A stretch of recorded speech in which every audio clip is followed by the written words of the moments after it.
Hello YouTube. Today I'm gonna introduce you to the game BOS Wars. And you're probably wondering what BOS stands for. BOS means Battle of Survivor. It's a neat little game, similar like Command and Conquer, futuristic real-time strategy game. Um, nice little graphic. It's totally free. Everybody can download, play it. It's available for Mac, for Linux, for Windows, for BSD, and you can play it on a network or over the internet with other people, friends you might. And alright, let's get started. And this is the first screen you see when you start BOS Wars, where you can start the game, play campaign, show the replays, load the game, maybe a save status or whatever, and multiplayer where you can play the network or internet.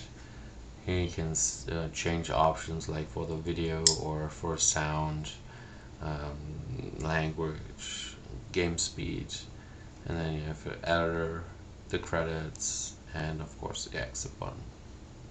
Alright, let's get started and start the game. Then you can select here on what map you want to play the game. By default you play the Iceland War map.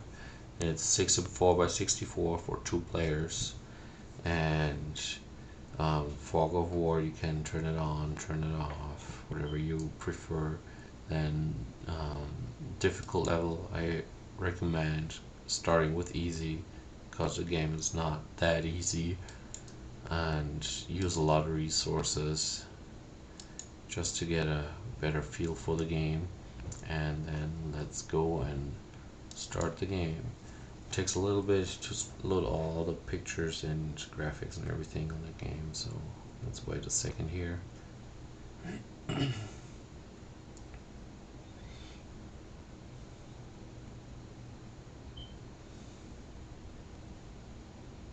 Alright, and here we go.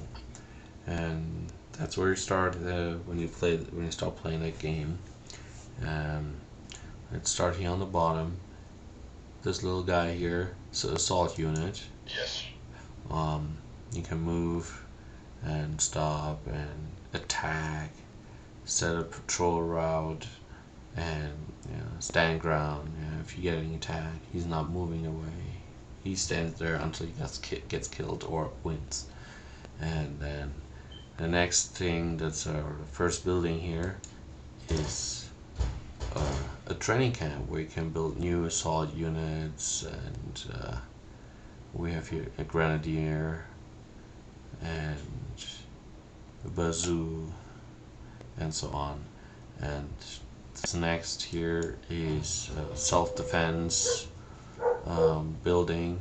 It's called a gun turret, I guess how you say that, and it will defend your base too. Then those little yellow guys here are the engineers. Yes. With those engineers you can build, repair vehicles and buildings. You can harvest resources, and you can build basic structures. Let's go on that. Let's see here, you can build a vault, same thing we have right up here. That's a vault where you can build new engineers with, and all the resources get collected right there. A magma pump. Magma pump is good, it gives you resources and energy. It's like fuel you need. And then the next thing is a radar, the camera, and the power plant, just an ordinary power plant. And then you have here a nuclear power plant, gives you even more energy. And let's go one back. Then we have here the bullet unit structures as military structures, like a training camp we already have. Then we have a hospital, a vehicle factory, and aircraft factory. Now go back. And then the last thing is building defense structures, like the gun turret we already have by default, then a cannon, and then over here that is a missile silo. Alright, let's go back. I'll move a little bit up, and then you're probably wondering where I can get resources from, or where can I build my buildings. For example, you can get resources here from those trees, from those rocks, and those yellow spots over here. Those are the spots where you can build only the magma pumps. You can build nowhere else a magma pump except on those yellow spots. Gotta remember that. And a good tip for to start that game is building a lot of resources, or gather a lot of resources, and then start building engineers to gather resources, repair structures, and build assault units to defend your or grenadiers to defend your base.